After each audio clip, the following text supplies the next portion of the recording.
Hello everyone. RRB PO clerk and RBI assistant 2023 के लिए to do list day आपका 20। I hope आपने 19 days का टारगेट कंप्लीट कर लिया होगा। आज 20 डेज़ पे चलते हैं। 60 डेज़ में आपकी प्री प्लस मेंस की इतनी अच्छी प्रिपरेशन हो जाएगी अगर आप इस टू डू लिस्ट को फॉलो करेंगे। मेरे अकॉर्डिंग चल रहे हैं तो आपकी अच्छी प्रैक्टिस हो जाएगी, अदरवाइज आप अपने अकॉर्डिंग देख लीजिए।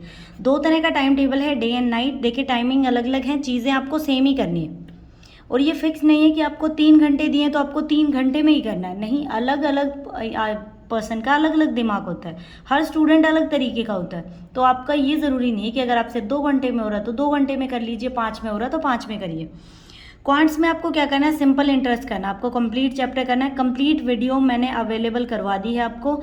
आप ये मत सोचिए कि आपको वीडियो सोल्यूशन मैं आपकी हेल्प के लिए ही करवा रही हूँ। मतलब आपको देखिए, जीरो बुकलेट बहुत ज़्यादा इंपॉर्टेंट है, राकेश यादव सर की बुक इंपॉर्टेंट है, चेकलिस्ट इंपॉर्टेंट है, मेंस की ड्रिल आपके लिए इंपॉर्टेंट है, अगर हम बात करें तो रीडिंग आपके लिए इंपॉर्टेंट है। तो मैं कोशिश कर रही हूँ कि जितना मुझे टाइम मिलता है उसमें मैं आपको जो जो इम्पोर्टेंट चीज़ें आपको कहीं और से अगर ना मिल रही हो तो मैं वो आपको अवेलेबल करवाऊँ अपने तरीके से, ताकि आपकी हेल्प हो।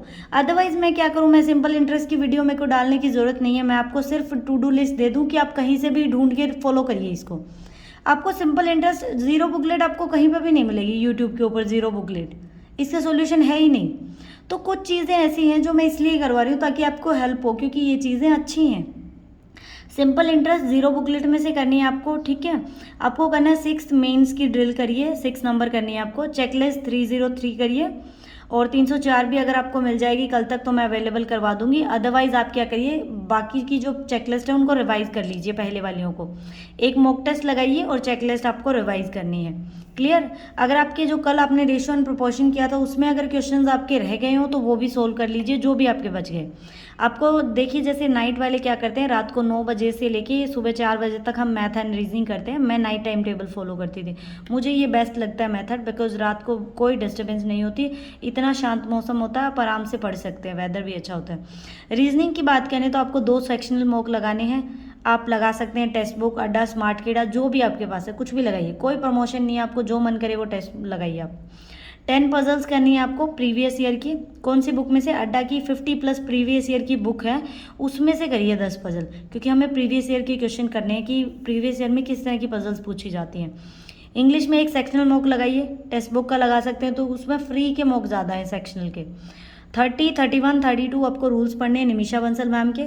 5 रीडिंग कॉम्प्रिहेंशन पढ़ने किस बुक से, सेम बुक से। 50 plus previous year question papers की जो बुक है अड्डा की, उसी बुक से आपको 5 रीडिंग पढ़ने, क्योंकि लास्ट ईयर के रीडिंग कॉम्प्रिहेंशन है तो वो कैब भी लास्ट ईयर जो पूछी गई वही आएंगी, तो आपको वो कैब एंड अप्रोच आपकी अच्छी हो जाएगी उससे रिलेटेड।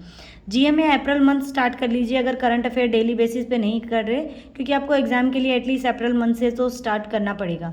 और जीए की वो वीडियो देख लीजिए जिसमें आपको पता लगेगा कि आप किस एग्जाम की प्रिपरेशन कर रहे हैं। अगर आरआरबी की कर रहे हैं तो कितने महीने का पढ़ना है, आईबीपीएस की कर रहे हैं तो कितने महीने का करना है। मेंस में ड्रिल 6 एंड 7 करने की कोशिश करिए। 6 अभी अवेलेबल है, 7 मैं अपलोड कर दूंगी अगर मुझे टाइम मिला तो। ये चीज़ें आपको कंप्लीट करनी है। ये आपकी टू डू लिस्ट है डे 20 के लिए। अगर आप देखिए, जैसे मान लीजिए कि जो इजी रास्ते होते हैं ना वो हर कोई चूज़ कर लेता है। इजी रास्ते पे अभी आपको वो चीज़ इजी लग रही है, लेकिन आपको बाद में बहुत ज़्यादा डिफ़िकल्टी फेस करनी पड़ेगी उसमें। और जो डिफ़िकल्ट रास्ता होता है, जो आपका पढ़ाई का रास्ता है, वो अभी डिफ़िकल्ट लग रहा है, लेकिन अगर आपने जॉब ले ली तो आपकी लाइफ इतनी अच्छी हो जाएगी कि पूछिए मत। उसके बाद आप अपना आगे करियर स्टार्ट कर सकते हैं। अगर आपको नहीं रुकना, अपना यूट्यूब चैनल स्टार्ट कर लीजिए या कोई और काम कर लीजिए जॉब के साथ साथ। मतलब अगर आप में वो है चीज़, मतलब आप में आपने पढ़ाई कर रखी है, आप में जज्बा है, आप अच्छी चीज़ है आपके अंदर, मतलब आपने सारी चीज़ें आपके माइंड में, सारी चीज़ें, सारी कैलकुलेशंस क्लियर हैं, तो आप आगे भी उनको कर सकते हैं। मतलब कभी भी पढ़ाई आपकी वेस्ट नहीं जाएगी, ठीक है। तो आप इस अकॉर्डिंग कर सकते हैं। अब देखिए, जैसे मैंने बैंकिंग की प्रिपरेशन की, मैंने मैथ रीजनिंग इस तरह से इतना अच्छा तरह से पढ़ा कि अभी मेरे को ऐसे लग रहा है कि मैं दूसरे को भी पढ़ा सकती हूँ और उनको मेरा समझ भी आता है पढ़ाया हुआ है। ऐसा नहीं है कि ऐसे ही कर रहे हैं, बस चीज़ें क्लियर भी हो रही हैं। तो मुझे काफ़ी खुशी लगती है कि मैंने इस तरह से पढ़ा कि आज मैं दूसरों की हेल्प कर पा रही हूँ और इससे मे भी चैनल भी ग्रो हो जाए। तो चीज़ें देखिए, अब आप सोचें कि मैं नॉर्मल क्यों वीडियोज़ अपलोड कर रही हूँ, डेली का टाइम भी तो लगता है मुझे। अपने मैं सच बता रही हूँ, मुझे टाइमिंग नहीं है रिलैक्स करने के लिए, कहीं जाने के लिए, बिकॉज़ 2 घंटे की वीडियो बनाने के लिए पहले आपको वो चीज़ आप रिवाइज़ करते हैं, उसको आपको एडिट वगैरह करना पड़ता है, तो बहुत सारी चीज़ें होती हैं, आपका बहुत ज़्यादा टाइम कंज्यूमिंग होता है। तो आपके लिए कर रहे हैं तो आप उसका फ़ायदा उठाइए, बिकॉज़ आपका काम है पढ़कर जॉब लेना। अब जॉब ले लीजिए, आगे बहुत ज़्यादा आपको ईज़ी लाइफ़ मिलेगी। अगर अभी आप सोच रहे हैं कि नहीं डिफ़िकल्टीज़ हैं, एक मोस्ट इम्पॉर्टेंट लाइन है कि आप जब भी अपनी मंजिल की तरफ जाते हैं ना, मैंने सुनी थी एक बार, आई डोंट नो कहाँ से सुनी थी बट मुझे याद है, मंजिल की तरफ जाते हैं जब कड़ी धूप होती है रास्ते में, तो जो पेड़ों की छाया होती है ना वो हमें डिस्ट्रैक्ट करती है। मतलब ऐसे होता है कि थोड़ी देर आराम कर लेते हैं पेड़ देख कर कि पेड़ों की छाया में, तो अगर उस छाया में आराम करने बैठ गए ना, तो एक बार आप ठंड में मतलब ऐसे मौसम में बैठ गए, दोबारा धूप में जाना बहुत डिफिकल्ट लगता है। तो अगर आप उसकी छाया में आराम करते रहेंगे ना, तो मंजिल पर आप कभी नहीं पहुंच पाएंगे। तो ये जो छोटी छोटी चीज़ें हैं, जो डिस्ट्रैक्शन है, आज पढ़ने का मन नहीं कर रहा, आज मैं कुछ सीरियल देख लेता हूँ, या फिर नहीं जॉब में तो बहुत ज़्यादा डिफ़िकल्टीज़ हैं, ये छोटी छोटी थोड़ा थोड़ा आराम कि आज सो लेता हूँ, आज मैं ये सीरियल देख लेता हूँ, ये वो पेड़ की थोड़ी थोड़ी छाया है जो आपको बीच में डिस्ट्रैक्ट कर रही है। अगर इससे डिस्ट्रैक्ट हो गए ना आप, तो मंजिल तक नहीं पहुँच पाएंगे। और जो डिस्ट्रैक्ट नहीं हुआ, लगातार चला रहा, तो ये थोड़े पल की खुशी है। अभी आपको लग रहा है कि यार लाइफ बहुत मज़े में है, अच्छी है लाइफ, लेकिन ये थोड़े पल की खुशी है। लेकिन अगर थोड़ा सा मेहनत करके आप पहुंच जाएंगे ना उस शिखर पे जहाँ पे आपको पहुंचना है, फिर आप देखिए बिल्कुल आराम ही आराम है, ना आपकी लाइफ बहुत ज़्यादा ईजी हो जाएगी। तो आप छोटी छोटी चीज़ों से डिस्ट्रैक्ट मत होइए, ये आपको अपनी मंजिल से भटकाने की चीज़ें हैं। आप अपना फोकस करिए, आपको फिक्स है कि मुझे ये काम करना है तो मुझे करना है, मुझे जॉब लगना है तो मुझे लगना है। मान लीजिए कि आप अभी आपके पास 4 महीने पड़े हैं, प्री की अगर बात करें तो 3 महीने प्री में, मेंस में आपको 2-3 महीने एक्स्ट्रा मिल जाएंगे। अगर आरआरबी की बात करें तो 1 महीना और एक्स्ट्रा मिल जाएगा। अगर एसबीआई की बात करें तो दिसंबर में प्री होगा और जनवरी में आपका मेंस होगा। और कोई एग्ज़ाम नहीं, तो एसबीआई की इतनी अच्छी आप प्रिपरेशन कर सकते हैं, अभी बहुत ज़्यादा टाइम है आपके पास। ठीक है, ये सोच के चलिए कि मुझे 6 महीने में या 7 महीने में मुझे जॉब चाहिए। चाहिए इसका मतलब बाकी चीज़ों से खुद को कट कर दीजिए, सिर्फ उसके ऊपर फोकस करिए।